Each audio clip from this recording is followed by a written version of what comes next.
Welcome to study IQ। Union Public Service Commission civil service examination की 2024 की notification has been made live on the website of the UPSC.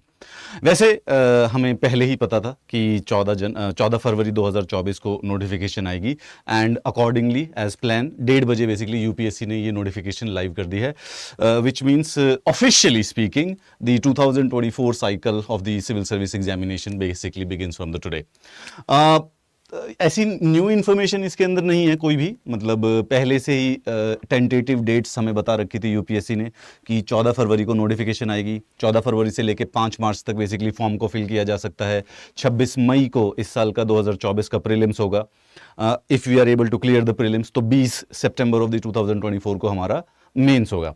Generally UPSC अपना जो पूरा का पूरा annual calendar है वो बेसिकली काफ़ी महीने पहले ही उसको लाइव कर देता है, विद द डिस्क्लेमर कि वो डेट टेंटेटिव्स हैं, जरूरत पड़ने पर बेसिकली वो चेंज की जा सकती हैं। वैसे जनरली उनके अंदर कोई मेजर चेंजेस नहीं होते हैं। So if we go to the UPSC website right now तो आप ये यूनियन पब्लिक सर्विस की सिविल सर्विस एग्जामिनेशन की जो नोटिफिकेशन है उसको लाइव एक्सेस कर सकते हैं। दो ये वाली सेम टू सेम जो ये नोटिफिकेशन का पीडीएफ है ये बेसिकली मैंने अपने टेलीग्राम चैनल पे भी शेयर कर दिया है। So if you want you can access it from there also. एक काम करते हैं, जनरली हमारे स्टूडेंट्स या जो एस्पिरेंट्स होते हैं उनकी आदत नहीं होती है कि अपनी पूरी की पूरी नोटिफिकेशन को पढ़ें। This no doubt about it, इसमें कोई खास ऐसे फंडामेंटल चेंजेस नहीं किए गए हैं। एग्जैक्टली जो पिछले साल की नोटिफिकेशन थी वही नोटिफिकेशन इस बार भी है, with no much changes. But for the sake of it, और जो हमारी कॉम्प्लेसेंसी होती है कि अपनी नोटिफिकेशन नहीं पढ़ते हैं, आप एक बार मेरे साथ बैठ के इसको पूरा का पूरा अंडरस्टैंड कर लेते हैं। राइट, नोटिफिकेशन कुछ सिंपल इंपॉर्टेंट कुछ डाउट्स होंगे तो वो हमारे दिमाग से निकल जाएंगे, कुछ और क्लैरिटी भी आ जाएगी। By the way, in case अगर हम इस समय यूपीएससी की वेबसाइट पे जाते हैं, let's go on the UPSC website. UPSC, simple UPSC भी टाइप कर दें। सो यूपीएससी की वेबसाइट पे जाएं।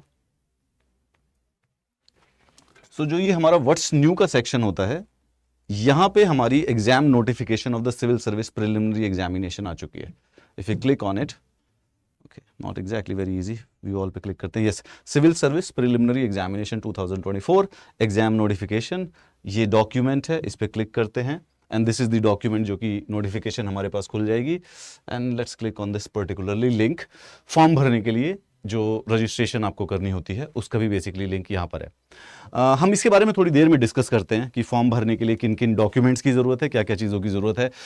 सबसे पहले एक काम करते हैं कि पहले थोड़ी नोटिफिकेशन ही पूरी की पूरी पढ़ लेते हैं। Right, that will give us an absolute idea कि हमारी यूपीएससी ने क्या क्या बोला है इस समय। Great. So UPSC is basically saying कि जितने भी स्टूडेंट्स हैं, जस्ट अ सेकंड, चलिए लेट्स स्टडी। कभी कभी पूरी नोटिफिकेशन पढ़ के भी जाना चाहिए।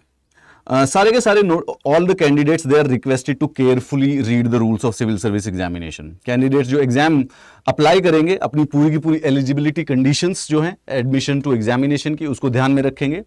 हर स्टेज पे जो भी एडमिशन है एग्जाम के अंदर वो प्रोविजनल है। अगर एलिजिबिलिटी कंडीशंस मीट नहीं करेंगे तो दे कैन एक्चुअली कैंसिल, चाहे आप एग्जाम क्लियर करें या ना करें। सिर्फ और सिर्फ जस्ट बिकॉज कि ई एडमिट कार्ड मिल जाएगा डज नॉट मीन कि बेसिकली आपका कैंडिडेचर क्लियर किया जा चुका है। और जो आपकी एलिजिबिलिटी कंडीशंस हैं उनको यूपीएससी बाद में वेरीफाई भी करेगा। ऑलराइट, हमें एग्जाम के लिए अप्लाई करना है online on the website of the upsconline.nic.in। ये जो मैंने अभी अभी खोला था upsconline.nic.in, this is the website जिसके ऊपर अप्लाई होता है।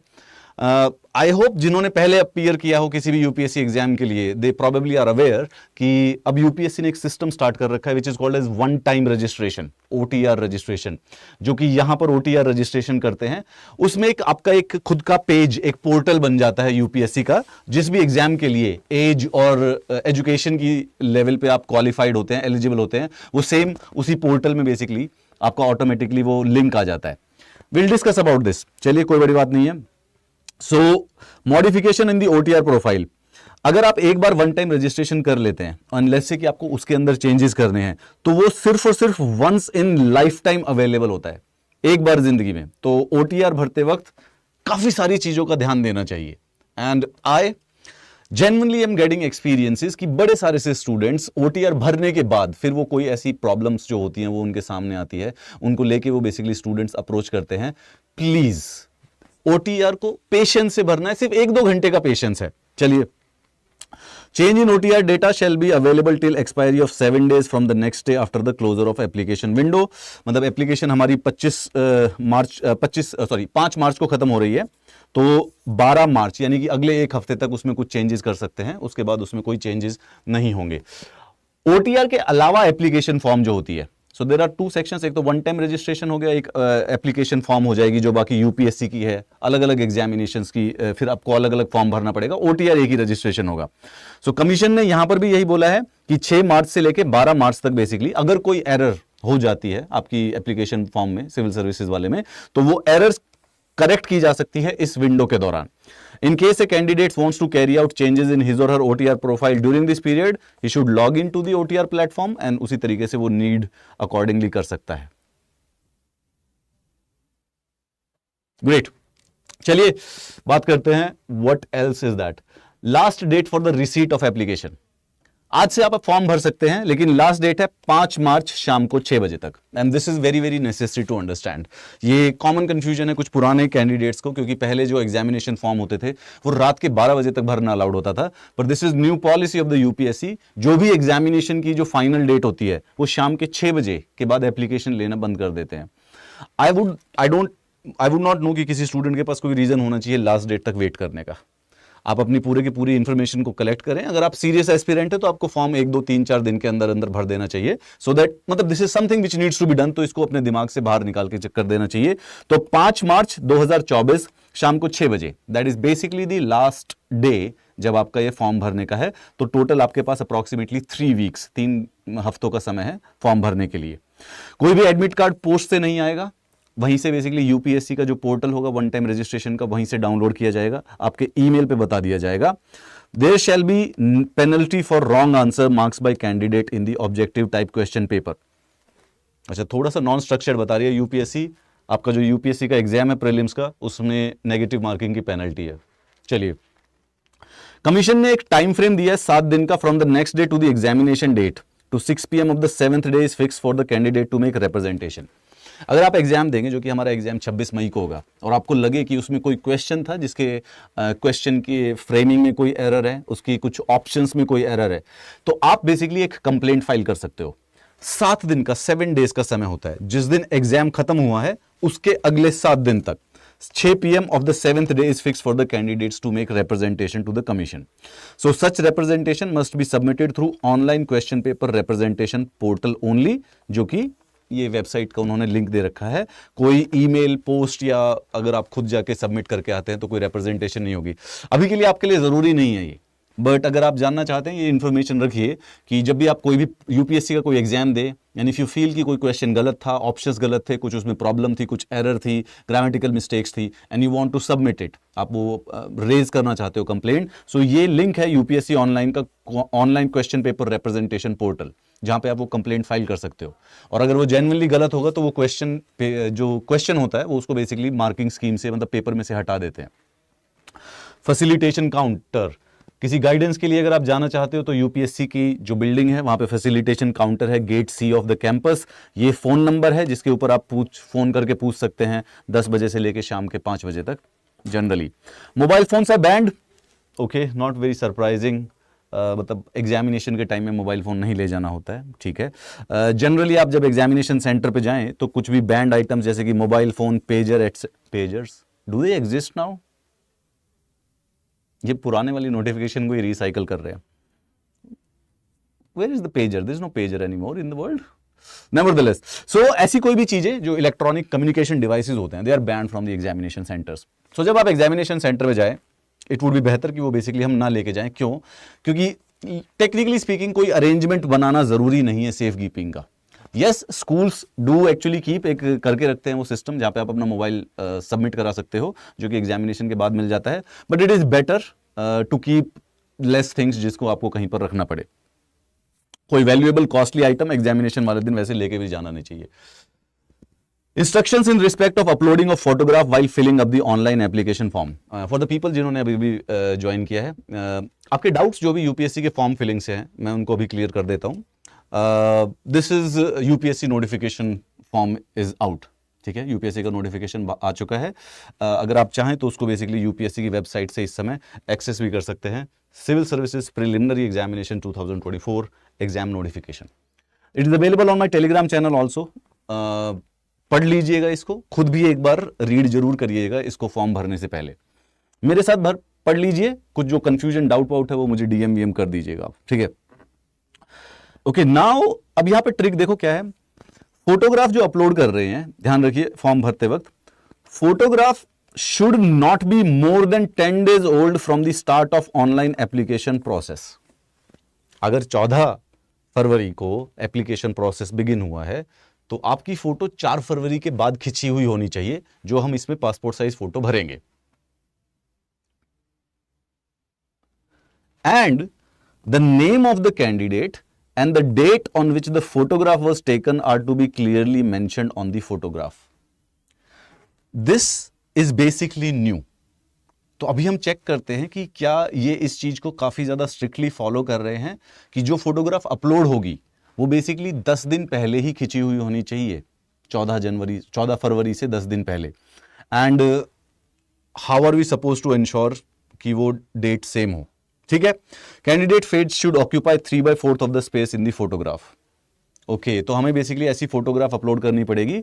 यहाँ पे जैसे फोटोग्राफ है, इतने में हमारा फेस होगा और नीचे यहाँ पे नाम और यहाँ पे जिस दिन फोटो की डेट ली है वो भी क्लिक करनी पड़ेगी। ये बेसिकली यूपीएससी में लास्ट ईयर ऐसा इतने स्ट्रिक्टली नहीं फॉलो हो रहा था, but this is basically new. So all the UPSC aspirant, welcome to the changes that the UPSC notification has brought this year. We need to click a photograph जो कि सिर्फ और सिर्फ 10 दिन पुरानी हो, ऑनलाइन एप्लीकेशन बिगिन होने से पहले। ओके, कैंडिडेट को उनकी जो अपीयरेंस है वो फोटोग्राफ जब एग्जामिनेशन में जाएं तो उसी तरीके का कुछ दिखना चाहिए। सो अगर कैंडिडेट ने बियर्ड के साथ फोटोग्राफ लिया है तो उसको प्रिलिमिनरी, मेंस और इंटरव्यू में बियर्ड्स के साथ आना चाहिए। अगर स्पेक्स के साथ, मुस्टैच के साथ फोटोग्राफ ली है तो वैसे ही होपफुली प्रीलिम्स, मेंस और इंटरव्यू में हो। वैसे तो एक साल में काफी कुछ बदल जाता है, पर ये नए इंस्ट्रक्शंस आए हैं यूपीएससी के कि यू शुड इंश्योर कि आपकी जो फोटोग्राफ में जिस प्रकार से आप दिख रहे हो, प्रीलिम्स के एग्जाम में भी अकॉर्डिंगली वैसे ही दिखे। एग्जैक्टली सेम तो नहीं, बट हाँ सिमिलर होना चाहिए, ज्यादा डिफरेंस नहीं होनी चाहिए। ग्रेट, ये पुराना ही है। Candidate should reach the venue of examination, कम से कम 30 मिनट पहले पहुंच जाना चाहिए। No late entry, late entry allowed नहीं होती है। बड़े सारे से केसेस हो जाते हैं हर साल जब एग्जामिनेशन सेंटर के अंदर इंडिविजुअल्स को एंट्री करने नहीं दिया गया है क्योंकि वो आधा घंटा लेट हो गए थे या एग्जाम बिगिन होकर 15 मिनट लेट हो चुके थे। So they do follow it very strictly. Exam से पहले, एग्जाम की जो भी टाइमिंग्स होती है उससे आधा घंटे पहले ही एग्जामिनेशन सेंटर पहुंचना चाहिए। चलिए आइए बात करते हैं। सो प्रिलिमिनरी एग्जामिनेशन जो है it would be held by UPSC on 26 मई 2024। ठीक है, कोई बड़ी बात नहीं है, that we are aware about. 26 मई 2024 को एग्जाम कंडक्ट हो रहा है। Great, all candidates must carefully read these rules together with appendices और they have been incorporated। ये वाली सारी की सारी सर्विसेज है, Indian administrative services, IAS, foreign services and IPS, and बाकी जो ग्रेड ए सर्विसेज जो हैं, group A services, Indian audit, accounts, civil accounts, corporate, defence, information, postal, PNT accounts, railway protection, revenue services, customs revenue services, income tax, trade services, railway management, armed forces headquarters, DANICS, DANIPS, PONDICS and PONDIPS. There are 21 total services जिनके लिए ये वाला exam किया जाएगा। Number of vacancies this year is 1056, 1056, which is a lot, मतलब कि अच्छी opportunity है। जनरली पहले कई बार 2015 के बाद देखा गया था कि the number of the vacancies were basically reducing, but या अभी वो फिर दोबारा से 156 वैकेंसीज हैं दिस ईयर।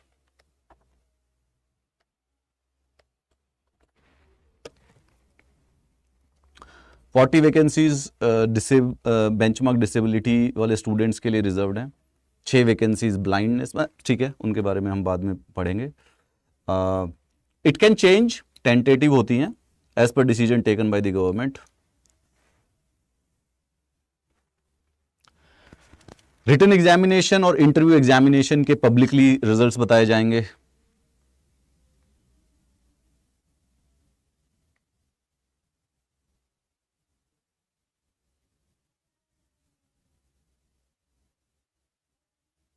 ओके, ये इंटरेस्टिंग, ओके, ये वाली बात कि जब आप इंटरव्यू पर्सनालिटी टेस्ट के लिए अपीयर होंगे उस समय आपसे ऑप्शन मांगा जाएगा कि क्या आपके जो मार्क्स है वो पब्लिकली बताएं या ना बताएं. Candidate may opt out of the scheme. In that case his or her details will not be published by the commission.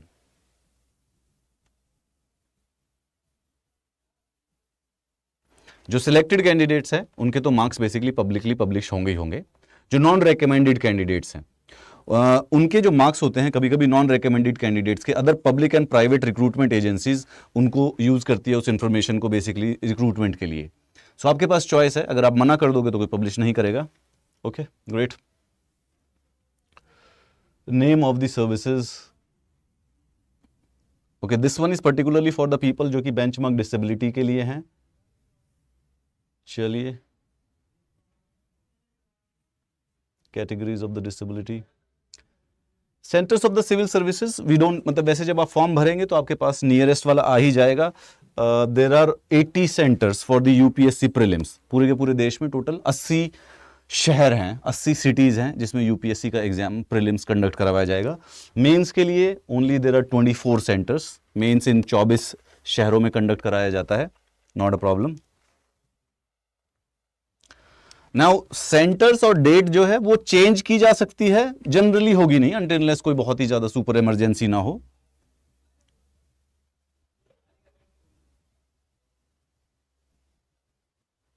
अच्छा, दिस इज इंपॉर्टेंट. देखिए, there will be a ceiling on the number of candidates in each centre except Chennai, Dispur, Kolkata and Nagpur. इनके अलावा हर एक centre में कोई ना कोई ceiling होती है. Allotment first apply first allot basis पे होता है. कहने का मतलब है कि जितनी जल्दी फॉर्म भरोगे आपके नियरेस्ट वाला सेंटर मिल जाएगा. आपने किसी शहर का, जैसे अगर आपने लास्ट दिन भरा तो हो सकता है आपके एरिया में जो सेंटर है अगर उसकी जो कैपेसिटी है वो भर चुकी है तो फिर आपका जो सेंटर है वो आपको किसी दूसरे शहर में भी दिया जा सकता है. So it is necessary to you fill the form as soon as possible. इस साल अप्रॉक्सीमेटली 12 लाख से भी अधिक लोग यूपीएससी का फॉर्म फिल करेंगे. मोर देन 12 lakhs एक्सपेक्टेड तो इतना ही है. सो अगर सिर्फ और सिर्फ हेडेक नहीं चाहिए, दूसरे शहर नहीं ट्रैवल करना चाहते हो प्रीलिम्स के लिए, भी चाहना भी नहीं चाहिए, तो बेहतर होगा कि हम फॉर्म अगले 2-3-4 दिन के विद इन 1 वीक में भर दें. द लेटर यू गो, जितना भी लेट फॉर्म भरोगे उतना ही सेंटर दूर मिलने की संभावना बढ़ती जाएगी. बढ़ती क्या जाएगी, मिलेगी भी, दूर ही मिलेगा उसके बाद. एग्जामिनेशन के पैटर्न में कुछ चेंज नहीं है. सिविल सर्विस एग्जामिनेशन में 2 सक्सेसिव स्टेजेस हैं. Civil services preliminary objective type का, ये यूज किया जाएगा सिलेक्शन करने के लिए मेन एग्जामिनेशन के लिए. और उसके बाद मेन एग्जामिनेशन. मेन एग्जामिनेशन को अगर हम ऑफिशियल नोटिफिकेशन में देखें तो वो रिटन प्लस इंटरव्यू को एक ही सेक्शन मानते हैं. Okay, this is just one. Written plus interview main examination है. ये फाइनल सिलेक्शन के लिए है various services and the post, जो कि अभी अभी हमने 21 ऊपर देखी थी. अभी इस समय ये वाली जो नोटिफिकेशन है this is only for the preliminary examination.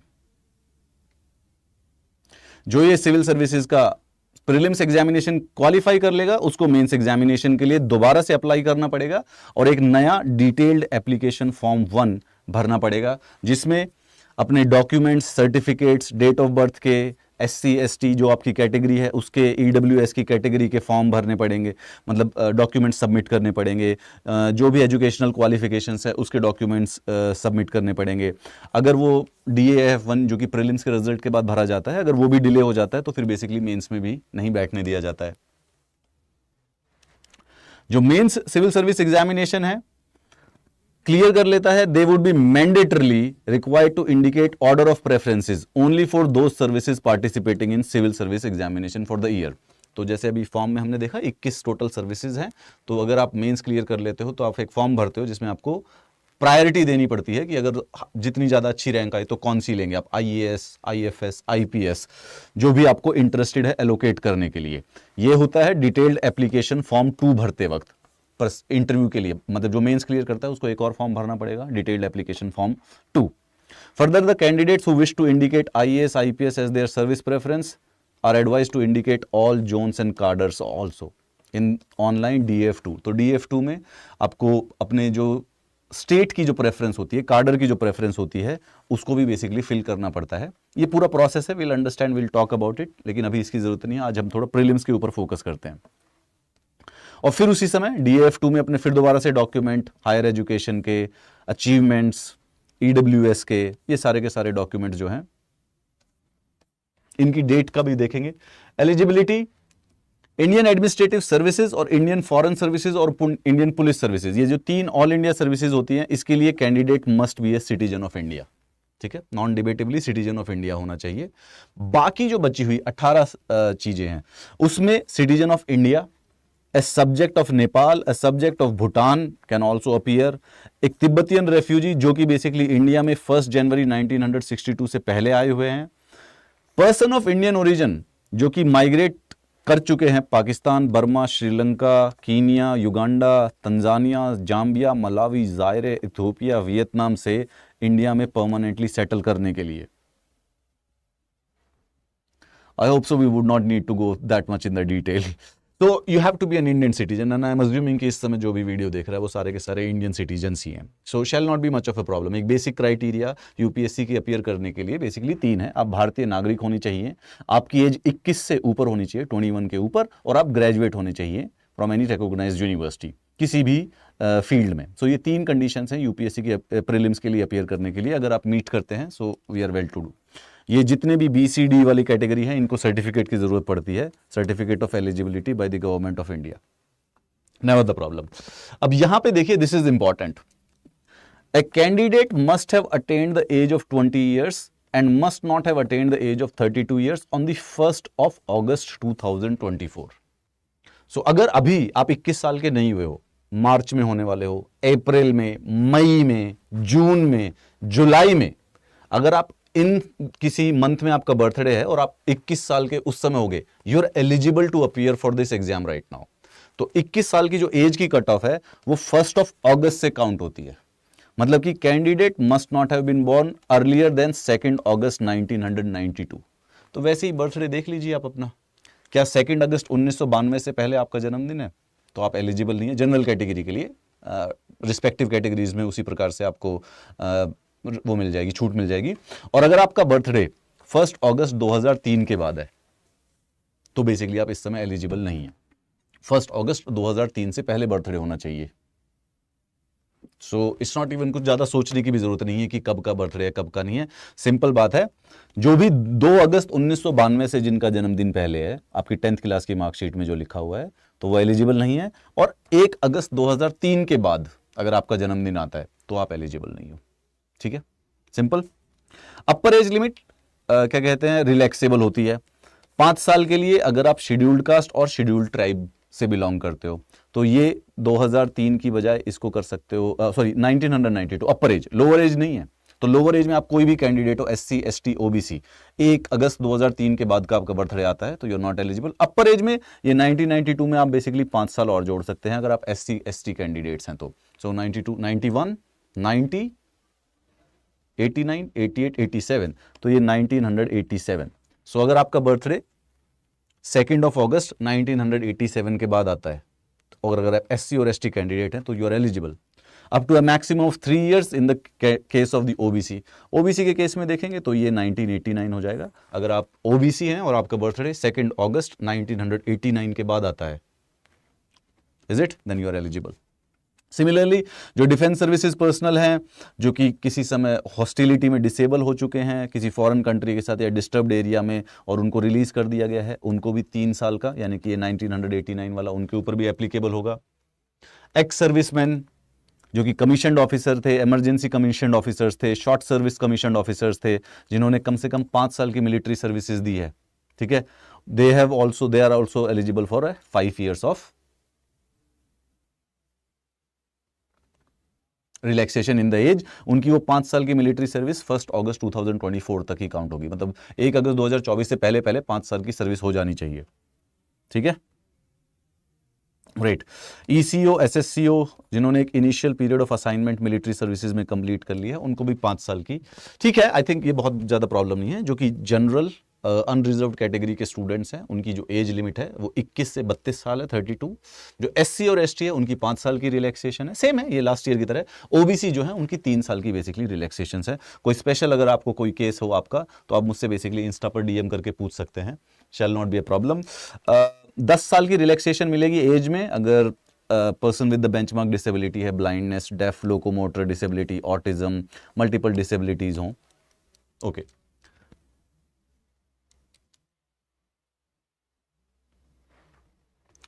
जो एससी और एसटी और ओबीसी कैटेगरी के स्टूडेंट्स हैं, और उसके बाद जो ये कैटेगरी ऑफ एक्स सर्विसमैन या फिर पर्सन विद बेंचमार्क डिसेबिलिटी भी है उनकी, तो वो क्यूमुलेटिव एज डिफरेंस क्या नाम है, उनको रिलैक्सेशन मिलेगा। तो जैसे एक एग्जांपल के तौर पे देखते हैं कि भाई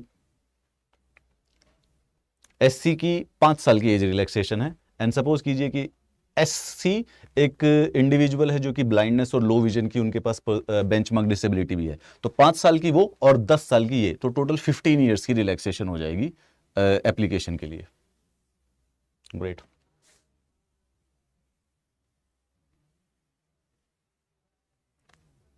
राइट, चलिए date of birth, out and out simple बात है, मैट्रिकुलेशन 10th क्लास का जो सर्टिफिकेट होता है, 10th क्लास की जो मार्कशीट होती है, उसमें जो डेट ऑफ बर्थ लिखी हुई है वो बेसिकली हमारा यूपीएससी उसको आपकी ऑफिशियल डेट ऑफ बर्थ मानता है। उसके अलावा किसी और में लिखिए तो उनको नहीं फर्क पड़ता। सेकेंडरी स्कूल लिविंग सर्टिफिकेट और in a certificate recognised by an Indian university as equivalent to the matriculation. ये सिंपल सी बात है। मैट्रिकुलेशन वाला एग्जाम जो है वो इनके लिए इंपॉर्टेंट और रेलिवेंट है। उसमें जो आप जब भी फॉर्म भरेंगे तो आपको अपनी बर्थ डेट, बाई चांस से कभी किसी की आधार में कुछ और होती है, बर्थ सर्टिफिकेट में कुछ और होती है, जो 10th क्लास की मार्कशीट में है, that is what your birth date for the UPSC is. It's a simple thing.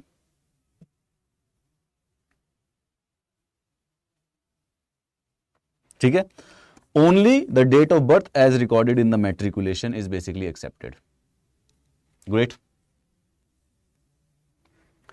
एक बार डेट ऑफ बर्थ दे दी, has been submitted and entered in the records of the commission, no change will be allowed subsequently or at any other examination on the commission on any grounds whatsoever।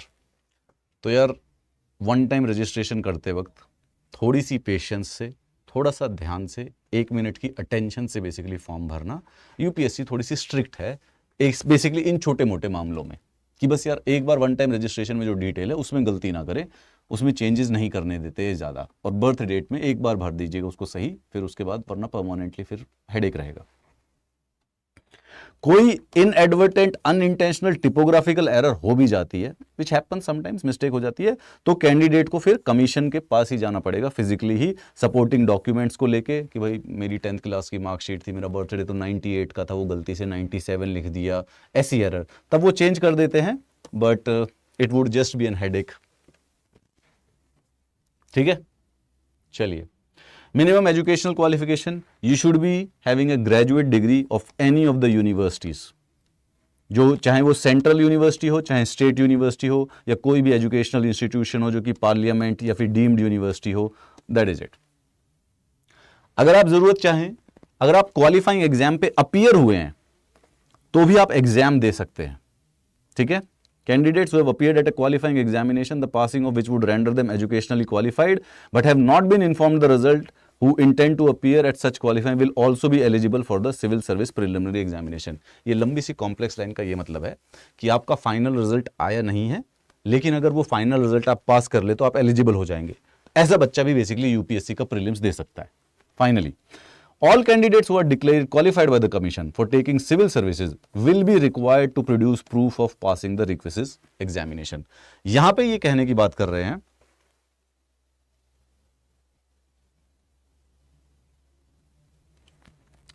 कि mains का जब form भरा जाएगा you would need the proof. अब मैं इस बात को पहले ध्यान से बता देता हूं सिस्टम क्या है।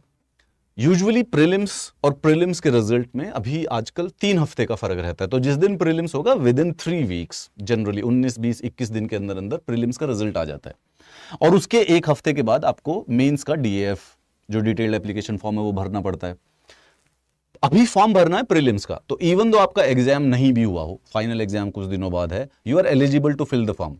लेकिन जब मेंस का फॉर्म भरना हो उस दिन आपके पास डिग्री या फिर प्रोविजनल डिग्री होनी चाहिए। प्रीलिम्स के लिए जरूरी नहीं है चाहे एग्जाम हुआ हो या ना हुआ हो। तो ये बात ध्यान रखिएगा कि जब आप फॉर्म भरे, क्योंकि देखो पूरा का पूरा अटेम्प्ट चला जाएगा, अगर आपने प्रीलिम्स दे दिया और मेंस से पहले आपका फाइनल रिजल्ट नहीं आया तो you would not be able to appear for the mains. So theoretically speaking आपका पूरा का पूरा अटेम्प्ट खत्म हो जाएगा, क्योंकि आपने अटेम्प्ट दे दिया है, इवन दो वो नॉन एलिजिबिलिटी वाला अटेम्प्ट है, लेकिन वो अटेम्प्ट काउंट हो जाएगा। So just to reiterate it once more, mains की जब फॉर्म भरनी पड़ेगी, जो कि यूजुअली प्रीलिम्स की डेट के 1 महीने के बाद होता है, तो अगर 26 मई को प्रीलिम्स की डेट है तो 26 जून के अप्रोक्सीमेटली आपको उसी समय आपको मेंस का फॉर्म भरना पड़ेगा। तो 26 जून से पहले पहले आपके पास फाइनल जो ग्रेजुएशन की जो डिग्री है, प्रोविजनल डिग्री होगी, वो भी चलेगी, उसके वो जरूरत पड़ेगी, वरना वो लेते नहीं है। So this is what it is saying. मैं एक बार ध्यान से इसको रिपीट करके देखिए। Now there have been some people जो कि फॉर्म भर देते हैं, प्रीलिम्स दे दिया, प्रीलिम्स निकल गया, लेकिन मेंस उनका जो फाइनल जो ग्रेजुएशन का रिजल्ट है वो नहीं आया, तो वो अटेम्प्ट वेस्ट हो जाता है। देखिए, जो भी सिविल सर्विसेज मेन एग्जामिनेशन के लिए क्वालिफाइड है, they will be required to produce proof of passing the requisite qualifying examination along with their application, यानी कि डिटेल्ड एप्लीकेशन फॉर्म भरते वक्त आपको अपनी ग्रेजुएशन का प्रूफ देना पड़ेगा, और जो नहीं होंगे they will not be admitted to mains examination. ये अभी अभी हुआ है, ये पहले एक्चुअली में कभी कभी मेंस एग्जामिनेशन के दौरान भी अगर आपकी डिग्री नहीं आई हुई है, मार्क्स नहीं आए हुए हैं, तो भी चल जाता था। सो प्लीज रिमेंबर दिस, आपका एग्जामिनेशन का, आपके कॉलेज का सिस्टम आपको पता होना चाहिए, कब होगा, कब रिजल्ट आता है, एंड योर, मैं आपको एक एवरेज डेट देता हूँ 25 जून से, लेकिन 30 जून से पहले पहले, 25 टू 30 जून से पहले पहले आपका फाइनल ग्रेजुएशन का रिजल्ट आना चाहिए। अगर नहीं होगा तो दैट इज ए प्रॉब्लम। ये सबसे इंपॉर्टेंट बात है। एक्सेप्शनल केसेस में कुछ नहीं है, एक्सेप्शनल केसेस, ठीक है। यहां पे देखिए, जिन्होंने फाइनल प्रोफेशनल एमबीबीएस या कोई और ऐसा इक्विवेलेंट प्रोफेशनल एग्जामिनेशन जिससे मेडिकल डिग्री मिलती है वो क्लियर कर लिया है, but have not completed their internship by the time of the submission of their application of civil service main examination. अब यहां पे एमबीबीएस वालों के लिए स्पेसिफिकली है, एमबीबीएस की जो ग्रेजुएशन होती है वो 4.5 साल की होती है, उसके बाद उनको 1 साल का इंटर्नशिप करना पड़ता है। तो अगर उन्होंने वो 4.5 साल की ग्रेजुएशन कर ली है, इंटर्नशिप अभी बाकी है, तो इनको मेंस में एडमिशन मिल जाएगा। They would be provisionally admitted to civil service examination provided they submit their application a copy of certificate कि they would pass the requisite final professional examination, और उसके बाद the candidates will be required to produce at the time of interview the original degree from the concern competitive authority. चलिए, एक हल्का सा है, attempts के बारे में बात कर लें। कोई चेंज नहीं हुआ है, सेम टू सेम है।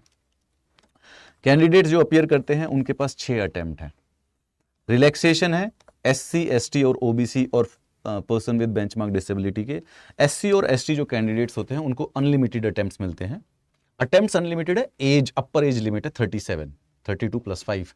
ओबीसी की अटेम्प्ट की लिमिटेशन है 9 और एज की लिमिटेशन है बेसिकली 35, 32 + 3 साल की एज रिलैक्सेशन है, तो 35 तक पेपर दे सकते हैं। और पर्सन विद फिजिकल डिसेबिलिटी, उनके पास टोटल 9 अटेम्प्ट्स होते हैं। एज का उनका रिलैक्सेशन थोड़ा सा ज्यादा है, 10 साल का, so they can appear till 42, but there is 9 attempts for the general category, EWS और ओबीसी, और अनलिमिटेड होते हैं एससी और एसटी के लिए। तो अपने अपने कैटेगरी के अपने पर्टिकुलर अटेम्प्ट्स के बारे में ध्यान रखिए। जीएल इज फॉर जनरल, ठीक है। एक बार प्रिलिमिनरी में जो अटेम्प्ट दे दिया वो बेसिकली अटेम्प्ट काउंट हो जाएगा। Candidate actually appearance in any one, preliminary के किसी एक, सुबह गए जीएस पेपर 1 किया, वो बुरा गया, आपको लगा कि छोड़ ही देता हूं, अटेम्प्ट आपका हो चुका है। The moment you enter the examination hall, आपने वहां पर फॉर्म फिल किया, जो भी डिटेल्स फिल की पहले वाले पेपर में, चाहे सीसेट छोड़ दो, अटेम्प्ट काउंट हो जाएगा, ठीक है। Notwithstanding any subsequent disqualification, cancellation of candidature, appearance of candidate will be counted as an attempt। मतलब कि जैसे कि आप एग्जामिनेशन देने गए, आपको वहां पे किसी वजह से डिस्क्वालीफाई कर दिया, डिटेल की वजह से, अटेम्प्ट काउंट होगा, वो चाहे किसी भी तरीके से हो। चलिए, अब रिस्ट्रिक्शन बात करते हैं। जो इंडिविजुअल इंडियन एडमिनिस्ट्रेटिव सर्विसेज या इंडियन फॉरेन सर्विसेज में सेलेक्ट हो चुका है, that person can not be appearing for this examination. मतलब अगर आप पिछले साल 2023 में आईएएस सेलेक्ट हो गए थे या इंडियन फॉरेन सर्विसेज आपको मिली हुई है, तो आप आईपीएस कर सकता है। अगर आप पुलिस सर्विसेज में हो तो you can appear, and Indian administrative services और इंडियन फॉरेन सर्विसेज वाला बंदा है वो नहीं कर सकता, उसको रिजाइन करना पड़ेगा। अगर आप करना चाहते हो तो छोड़ दो। In such a candidate is appointed to IAS or IAFs after the civil service preliminary examination, candidate continues to be a member of that service. हाँ, अगर 2024 के एग्जाम के बाद होता है then that is a different thing, फिर तो कोई प्रॉब्लम नहीं, क्योंकि तब तक तो एग्जाम ही कंडक्ट हो जाएगा. Candidate shall not be eligible to appear in civil services main examination 2024. तो प्रीलिम्स 2024 से पहले रिजल्ट नहीं आया था और प्रीलिम्स 2024 के बाद कोई इंडिविजुअल आईएएस बन गया तो फिर इसको मेंस नहीं देने दिया जाएगा. इज लॉजिकल, क्योंकि आईएएस बन गया, क्या ही कर लेगा ये मेंस देके, आईएएस हो चुका है. पर जैसे कुछ लोग सोचते हैं कि शायद होम कैडर मतलब अपनी रैंक को और बेटर कर दें, ऊपर वाली रैंक आ जाएगी तो होम कैडर मिल जाएगा, but that chance is available to an Indian police service officer और an Indian revenue services officer, not to an IAS and not to an Indian foreign service officer also. If such a candidate is appointed to IAS or IFS after the commencement of mains examination, but before the result, continues to be a member, the candidate shall not be considered. अगर mains के बाद appoint हुआ है तो फिर उसको interview देना allowed नहीं है. Get the clear. बेसिकली जो आदमी आईएएस होता है उसको एग्जामिनेशन के किसी भी स्टेज से हटा दिया जाएगा. प्रीलिम्स से पहले आईएएस बन गया तो प्रीलिम्स नहीं दे सकता, प्रीलिम्स के बाद आईएएस बना, मेंस से पहले बन गया तो मेंस नहीं दे सकता, मेंस के बाद आईएएस बना तो फिर बेसिकली इंटरव्यू नहीं दिया जाएगा. ग्रेट. जो इंडियन पुलिस सर्विसेज में है that continues shall not be eligible to opt for the Indian police services on the basis of the result of the CSC 2024.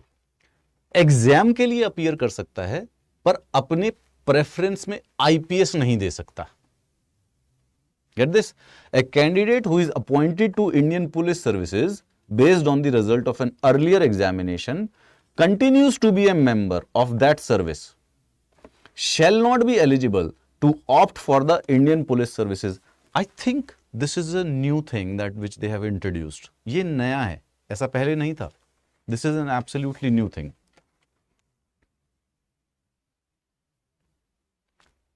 This seems a new thing. Indian police services मतलब वो करेगा तो मतलब जैसे आप अगर कोई आईपीएस है वो पेपर देगा ना तो जब उसको अपनी प्रेफरेंस भरनी होगी, आईएएस भर सकता है फॉरेन लेकिन आईपीएस नहीं भरेगा. ट्रिकी हो गया है. तो चलिए इसके बारे में बाद में बात करेंगे. मेडिकल जो है वो गजेट ऑफ इंडिया ऑर्डिनरी में 14 फरवरी 2024 को इन्होंने कुछ रूल्स पब्लिश किए हैं. Civil service examination 2024. उन गाइडलाइंस को पढ़ते हैं. नॉर्मली होंगे वो हर साल की तरह, कोई फंडा नहीं है. फीस कितनी भरनी है? 100 रुपए. 100 रुपए की फीस है. फीमेल्स की कोई फीस नहीं है, एससी कैंडिडेट की कोई फीस नहीं है, एसटी कैंडिडेट्स की कोई फीस नहीं है, persons with benchmark disability candidates की कोई फीस नहीं है. So all the general candidate, male general candidate, OBC general candidate और ईडब्ल्यूएस जनरल कैंडिडेट, इन तीनों की इस कैटेगरी की फीस है. ओके बाकी 100 रुपए की फीस है, बाकी किसी की नहीं है. ऑनलाइन भी भर सकते हो या फिर एसबीआई में चालान भी भरा सकते हो. देखो मैं वैसे एडवाइस करता हूँ ऑनलाइन ही भर देना. 100 रुपए की बात है, सबको ऑनलाइन सिस्टम आता ही आता है. कोई ऑफलाइन करना चाहता हो तो वो ऑफलाइन कर सकता है एसबीआई ब्रांच में, लेकिन ये जो सिस्टम है ये 4 मार्च को ही डीएक्टिवेट हो जाएगा फॉर्म भरने के एक दिन से पहले.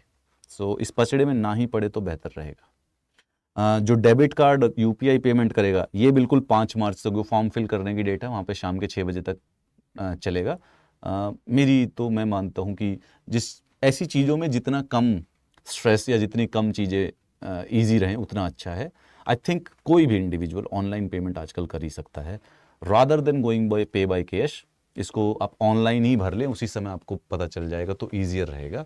But in case there are some circumstances जिसमें आप ऑनलाइन फॉर्म नहीं भर सकते हो, you can also pay by cash at the SBI branch. पर दैट फैसिलिटी गेट्स क्लोज्ड. वो जो चालान प्रिंट करना है वो क्लोज हो जाएगी एक दिन पहले, 4 मार्च को रात को 12 बजे के करीब. रात को 12 करीब नहीं, मतलब एग्जैक्टली 12 बजे.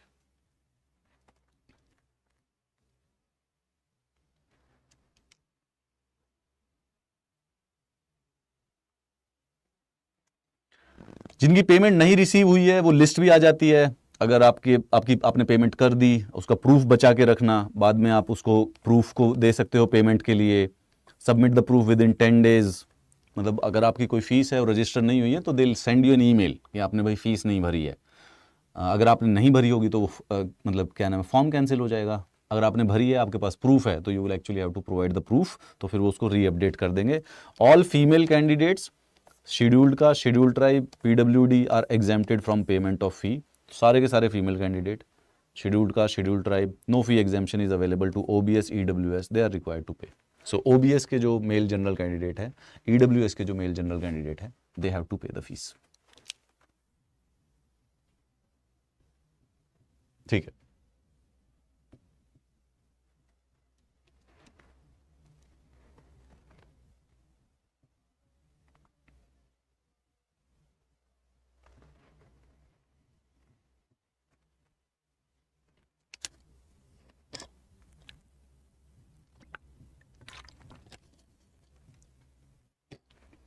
जिसने 2023 का एग्जामिनेशन दिया था, इंटरव्यू वाले बच्चों के लिए है. he wishes to apply, she must submit his or her application without waiting for the result. ये सिर्फ और सिर्फ लाइन उनके लिए है जिन्होंने जो इस समय इंटरव्यू दे रहे हैं कि भाई फॉर्म भरना है तो भर दीजिएगा, रिजल्ट की वेट मत कीजिएगा. जो मेंस एग्जामिनेशन होगी, मेंस की एग्जामिनेशन की अलग से 200 रुपये की फीस होती है. दैट वुड बी वो जब हम मेंस के नोटिफिकेशन के साथ बात करेंगे. आपको अप्लाई कहाँ करना है यार? अप्लाई के लिए मैं भी एक पूरा वीडियो बनाता हूँ, how to apply on this. Candidates are required to apply using this upsconline.nic.in. कोई और डाउट चल रहा है अभी दिमाग में?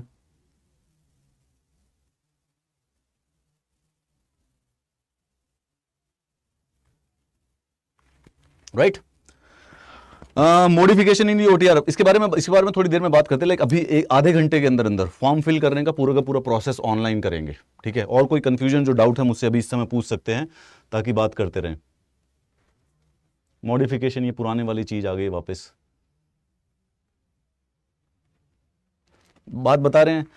should carefully decide about his or her choice of center for examination. If any candidate appears at a center other than one indicated by the commission, the papers. देखिए, prelims में बिल्कुल दिमाग मत लगाना.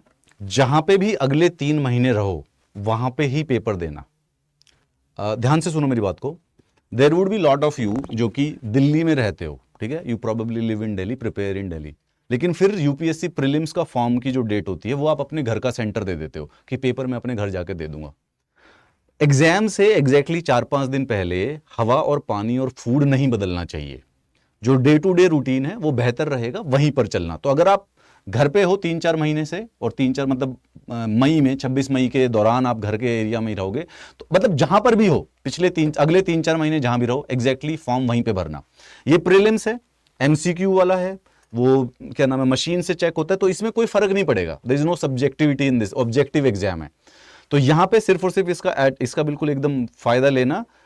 देर आर मतलब छोटा सा है, वो चीजें ज्यादा मैटर नहीं करती है, बट देर आर स्टूडेंट्स जो कि जहां पर पढ़ रहे होते हैं वहां का सेंटर ना भरकर बेसिकली अपने गांव का या अपने शहर का भर देते हैं, जो कि उल्टा पड़ जाता है. क्योंकि एग्जामिनेशन से 2-3 दिन 4 दिन पहले basically environment, weather, food, water को चेंज करना थोड़ा सा बेसिकली स्ट्रेस मारता है बॉडी के ऊपर. So whenever you fill the form, ensure की सेंटर वही हो जो कि 3-4 महीने जहां पे कंसिस्टेंटली आप उस पर रह रहे हो. If you will be able to do it, perfect रहेगा. समझ गए ना बात को? ध्यान रखिएगा. कोई और बात हो तो पूछ लीजिए इसके बारे में.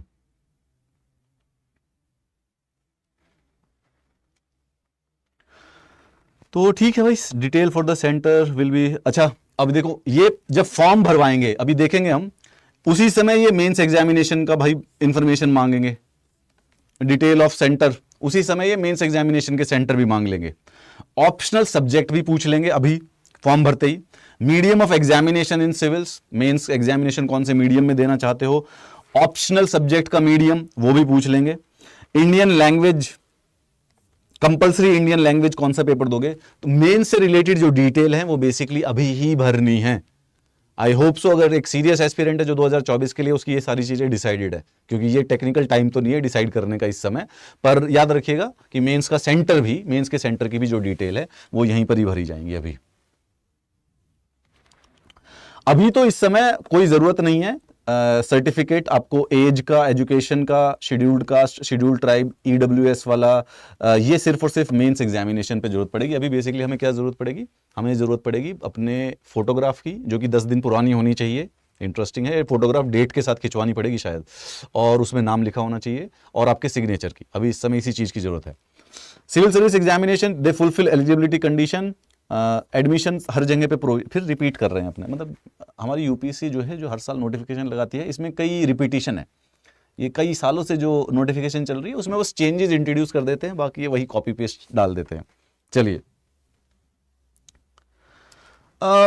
ये कुछ 19 rules of civil service examination है जो इन्होंने अभी गजट में पब्लिश किए हैं। Will share it, will discuss this also. उसमें यही है यार कि अगर आप ऐसी कुछ भी चीज़ें, ब्लैकमेल, प्रेशर, इम्पर्सनेशन, गलत सिग्नेचर विग्नेचर, झूठी चीज़ें, कुछ भी फ्रॉड व्रॉड करने की कोशिश करोगे, एग्जामिनर्स को इन्फ्लुएंस करना, कोई इलेक्ट्रॉनिक चीज़ें यूज़ करना, राइटिंग ओबसीन्स मैटर, कुछ स्केच वैच ओबसीन, मतलब उस पर OCR सीट पे बनाया है, एग्जामिनेशन हॉल में भी है मिसबिहेव करना, ऐसी चीज़ों में आपको डिस्क्वालीफाई कर दिया जाएगा।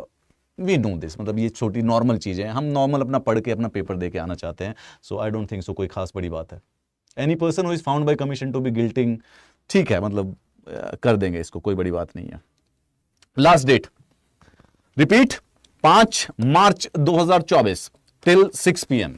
मैं तुमको एक डेट देता हूं, 20 फरवरी 20th Feb 2024 shall be the last date for you to fill the form। अगर उसके बाद भी बेसिकली इंतजार कर रहे हो ना यूपीएससी फॉर्म को फिल करने का, तो अपने आप को एक प्रोक्रेस्टिनेटर का ताज पहना देना और अपने आप को यह भी अंडरस्टैंड करना मिरर में देख के कि भाई फॉर्म तो मैं टाइम से भर नहीं पा रहा हूं, पेपर कैसे निकालूंगा, क्योंकि फॉर्म भर के खत्म करो। मुद्दा बात यह है, कुछ चीजें हैं, कुछ डिटेलिंग हो सकता है अभी सोचने में समझने में हो, इमीडिएटली, बल्कि बहुत ज्यादा जल्दबाजी मत करना, सोच के समझ के 1-2 दिन के अंदर फॉर्म भरो। जैसे ही फॉर्म भरोगे उसके बाद ओपन मिल जाएगा तुमको प्रीलिम्स की प्रिपरेशन की। भाई अब मेरे को अगले 100 दिन आतंक लेवल पर प्रीलिम्स की प्रिपरेशन करनी है, बस मेरे दिमाग में अब कुछ नहीं है, सिर्फ प्रीलिम्स। जब तक फॉर्म नहीं भरोगे, अरे form form form form form form भरना है, फॉर्म भरना है, it is just a distraction. I personally give you my own deadline, 20th February से पहले पहले फॉर्म भर के खत्म कर देना है। अच्छे बच्चे होते हैं, अभी भर देंगे थोड़े दिनों में, ठीक है। एडमिट कार्ड मिल जाएगा यार, बाकी सारी छोटी छोटी सी बातें हैं, देयर इज नथिंग स्पेशल, ठीक है। फॉर्म मिल जाएगा। अगर आपको कुछ यूपीएससी को ईमेल करना है तो ये सारी डिटेल लिख के भेजनी होती है, name, registration ID, roll number. अगर नहीं आया है तो कोई बात नहीं, अपना खुद का नाम, अपना पूरा पोस्टल एड्रेस जो कि आप एंटर करोगे, आपकी ईमेल आईडी, ठीक है। इसमें कुछ नहीं होगा तो वो ज़्यादा रिप्लाई नहीं करते हैं। ये रजिस्ट्रेशन आईडी होगी, RID। वैसे तो आपका ना इसके पास SMS और ईमेल आएगा रजिस्ट्रेशन आईडी का, लेकिन उस रजिस्ट्रेशन आईडी को कहीं पे नोट्स अपने फ़ोन के नोटपैड में लिख लीजिएगा, उसका कोई कॉन्टैक्ट ही बना लीजिएगा। जैसे मैं तो रजिस्ट्रेशन आईडी जो होती है या रोल नंबर होता है उसको एज ए कॉन्टैक्ट सेव कर लेता हूँ, भाई रोल नंबर 2024। तो इसकी ज़रूरत पड़ जाती है कभी कभी, ऐसा मतलब बहुत ज़्यादा नहीं पड़ेगी, अगर आप कुछ एरर से नहीं भरोगे तो इसकी ज़रूरत नहीं है। पर और खुद SMS भी है, ईमेल भी आ ही जाएगा इन चीज़ों का। पर या इजी एक्सेस के लिए आप इसको कहीं अपने नोटपैड पे अपने लिख के रखिए, या फिर फ़ोन के नोटपैड पे, डिजिटल नोटपैड पे लिख लीजिए, नहीं तो इसको एज ए कॉन्टैक्ट सेव कर लीजिए रजिस्ट्रेशन आईडी करके।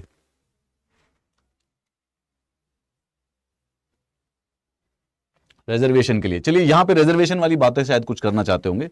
Candidates will be eligible to the benefit of community reservation only in case the particular caste to which the candidate, ठीक है।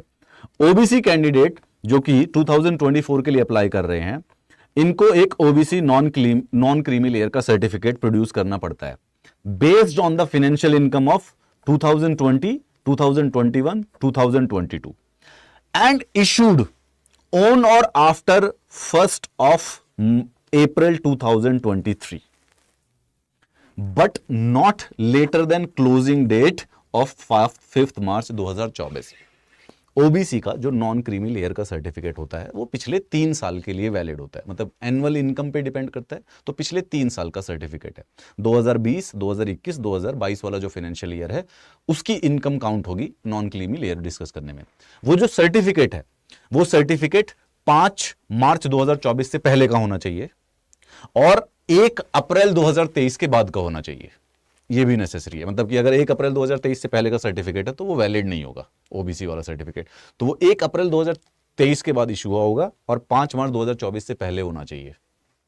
सो अगर अभी तक नहीं करवाया है, क्विकली, आई थिंक जो लोग इसका मतलब क्या नाम है भरते हैं इस फॉर्म को, तो प्रोबेबली कुछ लोग तो मतलब जिन्होंने अपीयर कर रखा है दे नो कि इनको ले लेना चाहिए था। So remember this, clarity. OBC candidate हो, नॉन क्रीमी लेयर का सर्टिफिकेट चाहिए, पिछले 3 सालों का जो फाइनेंशियल ईयर होता है उसके लिए वो आप ले सकते हो 2020, 21, 22। आपकी जो इशू की डेट होनी चाहिए वो 1 अप्रैल 2023 के बाद होनी चाहिए और 5 मार्च 2024 से पहले का चाहिएगा। EWS benefit of EWS section reservation in the candidate meets the criteria and in possession of a income and asset certificate, ये सिर्फ और सिर्फ 1 साल के लिए है। ओबीसी का जो क्रीमी लेयर का सर्टिफिकेट है उसका 3 साल की रेंज होती है, ईडब्ल्यूएस की सिर्फ और सिर्फ 2022-2023, यानी कि सर्टिफिकेट 1 अप्रैल 2023 के बाद से लेके 5 मार्च 2024 से पहले के पहले इशू होना चाहिए।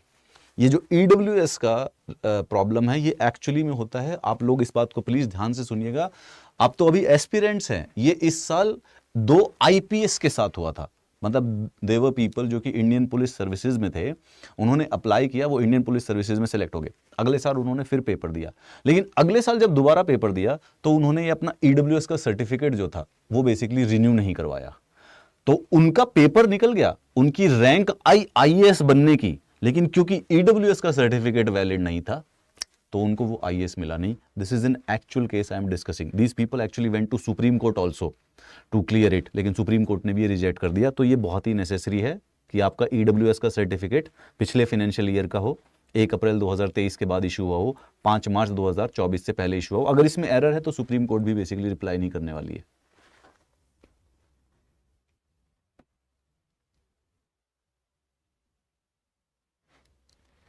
ठीक है, change of category. If a category indicated by the candidate in the application form is unreserved category, but the candidate subsequently write to commission to change the category to a reserved one, such request shall not be entertained by the commission. Unreserved का form भर दिया, बाद में बोल रहे हो कि नहीं मैं तो दूसरी कैटेगरी का हूं, वो नहीं हो पाएगा, यूपीएससी मना कर देगा। Once a candidate chosen है reserved category, no request shall be entertained to other reserved category. तो अगर एक बार एससी से भर दिया तो अब तुम एसटी नहीं बन सकते, ओबीसी से भर दिया तो नहीं भर सकते हो, तो no SC to ST, no ST to SC, no OBC to, मतलब no reserved category candidates other than those who qualified on general standard shall be allowed to change. So जो reserved candidate, general candidate, unreserved के जो seatings होती हैं उसमें marks लाएगा, उनके अलावा किसी को स्टेटस चेंज नहीं करने दिया जाएगा। That is it, it's as simple as that.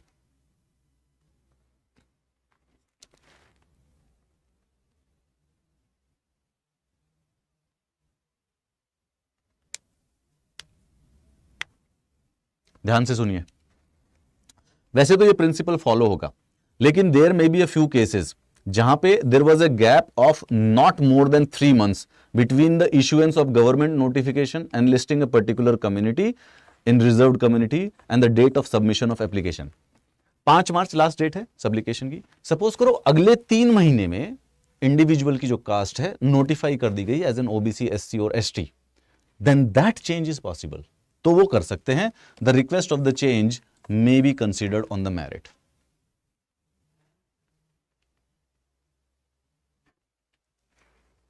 Application आप विड्रॉ नहीं कर सकते हो, दैट इज इट यार। और कोई प्रॉब्लम? बाकी सिर्फ अब खत्म हो गया है, यही है। बाकी प्लान ऑफ एग्जामिनेशन, अब इसके अंदर कोई फंडामेंटल अभी तक तो हमने कोई चेंजेस देखे नहीं है।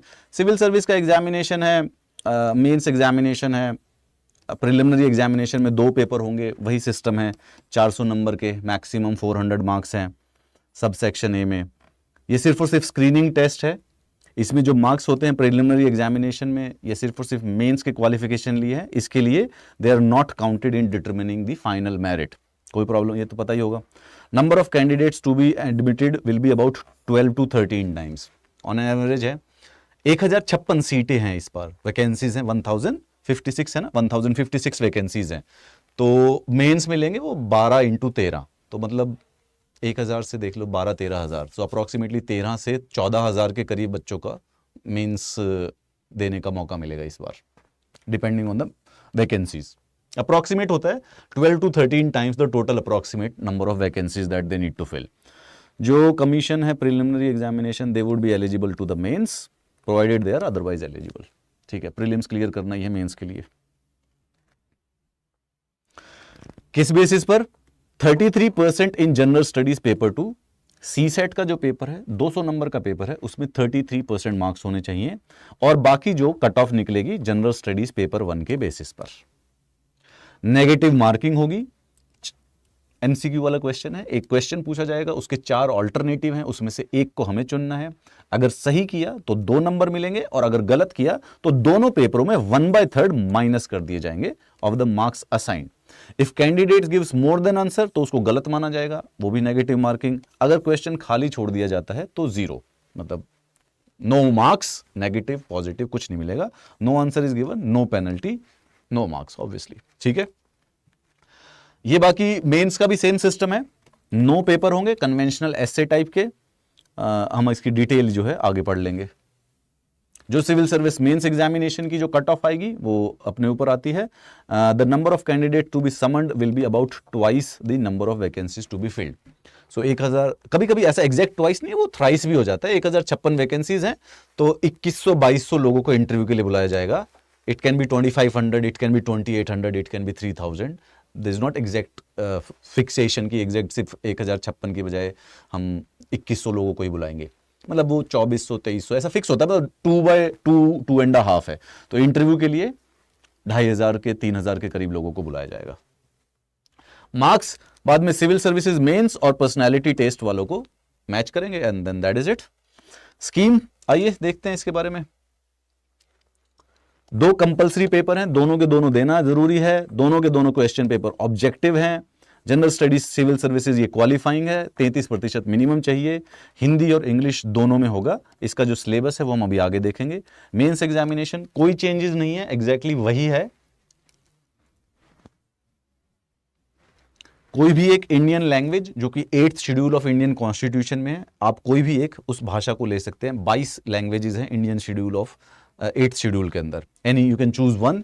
एक पेपर है इंग्लिश का, ये सबके लिए है। और फिर एसए का paper 1 essay, paper 2 GS1, paper 3 GS2, paper 4 GS3, paper 5 GS4 और उसके बाद आपके 6th और 7th ऑप्शनल वाले पेपर। आज तक मुझे समझ नहीं आया कि यूपीएससी ने ये क्या किया हुआ है। Paper 2 is GS1, paper 3 is GS2, paper 4 is GS3, paper 5 is GS5। भाई इनको पहले लिख के एसए को बाद में लिख देते, ऐसा कुछ। एंड इट्स नॉट लाइक कि इस क्रोनोलॉजी में पेपर होते हैं, पेपर भी इस क्रोनोलॉजी में नहीं होते। सबसे पहले क्या नाम है, एसए का पेपर होता है। ये क्रोनोलॉजी भी उल्टी है, पहले एसए का पेपर है, फिर जनरल स्टडीज की पेपर है, उसके बाद फिर छुट्टी के, मतलब ऐसा भी नहीं है कि कोई सिस्टम है, बट नेवरदलेस यूपीएससी है, कर दिया उन्होंने जो करना था, उनका मन करता है। और उसके बाद एक पर्सनैलिटी टेस्ट होता है 275 मार्क्स का। ऑप्शनल कौन से चुनने हैं वो उनके नीचे दिया जाएगा। Papers on Indian languages and English paper matriculation के लेवल के होंगे, ये क्वालिफाइंग होंगे। तो एक इंडियन लैंग्वेज का और एक इंग्लिश का, ये मेंस में क्वालिफाइंग है, मतलब फाइनल मेरिट में इसके नंबर नहीं लगेंगे।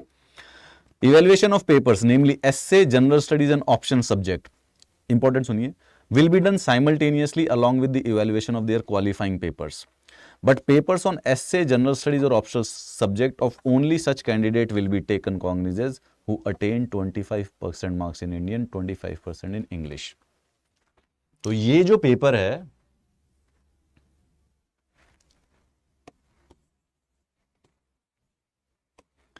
इसमें 25% मार्क्स लाने हैं और इसमें भी 25% मार्क्स लाने हैं।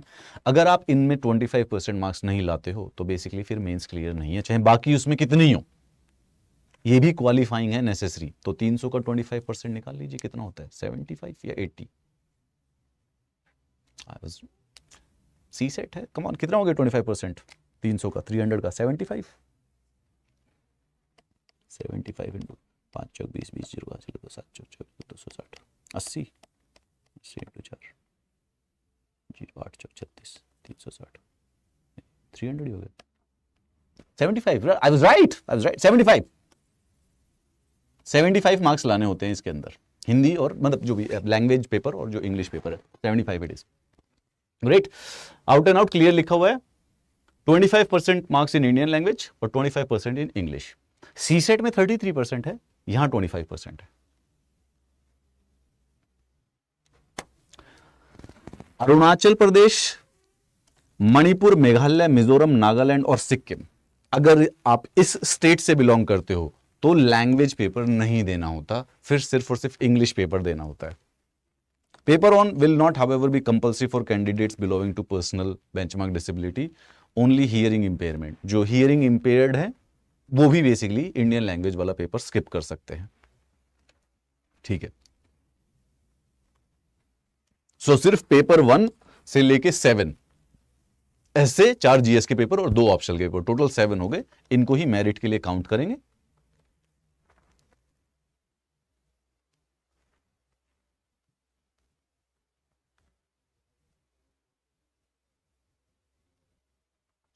वैसे तो कम बच्चों के लिए, लेकिन संथाली लैंग्वेज का जो पेपर है वो प्रिंट देवनागरी स्क्रिप्ट में होता है, लेकिन अगर आप लिखना चाहें तो देवनागरी और ओल्चिकी जो कि स्क्रिप्ट होती होगी संथाली की, उसमें दे सकते हैं। ऑप्शनल सब्जेक्ट की ये लिस्ट है यार, टोटल 25 ऑप्शनल है और एक टोटल 26 ऑप्शनल्स हैं। There are 26 optionals obviously. कोई भी ले सकते हैं, एग्रीकल्चर, एनिमल, बॉटनी, केमिस्ट्री, मतलब अलग अलग हर एक स्ट्रीम से ऑप्शनल उठाए हुए हैं। You can also take literature of any of these languages, Assamese, Bengali, Bodo, Odia, Punjabi, मतलब कितनी ही लिटरेचर हैं इसमें से किसी में। अब लिटरेचर लोग तो एक जैसे कन्नड़ लिटरेचर ले ली, सिंधी ले ली, सम तमिल, तेलुगु, भाई साहब 1 2 3 4 5 6 7 8 9 10 11 14 15 16 17 18 19 20 21 22 23। Did we count it wrong?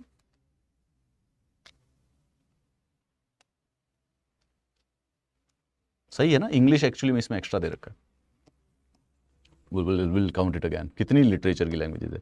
1 2 3 4 5 6 7 8 9 10 11 12 13 14 15 16 17 18 19 20 21 22 23. Okay, there are 23 literature subjects.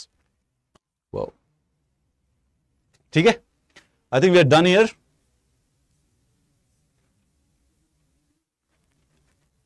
We are done.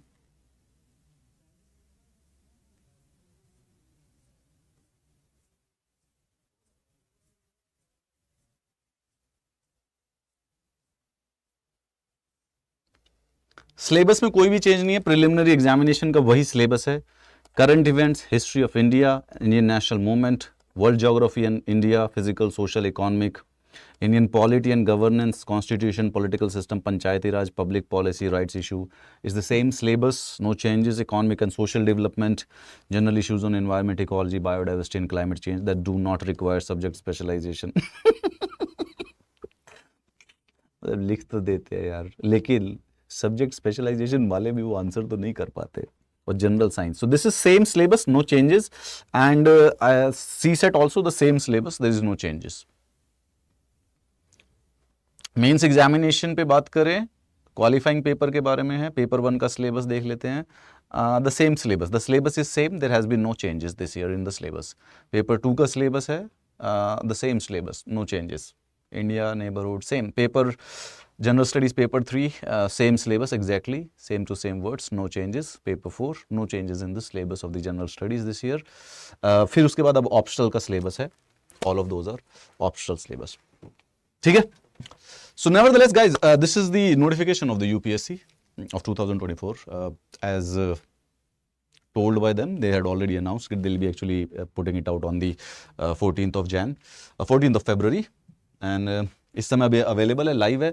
Form भरने का भी जो लिंक है वो बेसिकली लाइव हो चुका है। अभी एक काम करते हैं, हम थोड़ी देर के बाद ना फॉर्म को लाइव भर के देखते हैं। Okay, let's just fill the form, ताकि आपकी फॉर्म भरने की कोई भी जो भी कन्फ्यूजन, जो उसमें कुछ इन्फॉर्मेशन चाहिए थी, वो लाइव वहीं पर उसको क्लैरिटी मेरे साथ कर लीजिएगा।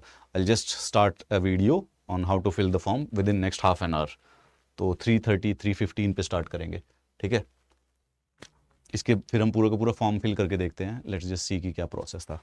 Beyond that, कोई और confusion, doubt है तो please do tell me. Welcome to the cycle of the 2024. Obviously, the people who are going to clear the UPSC 2024 exam have already been preparing it from the last year. But yeah, it's good to know कि okay fine, the official purpose has begun. You know, it's get slightly excited कि ठीक है, form आ गया है, form भरे and let's get going for the prelim.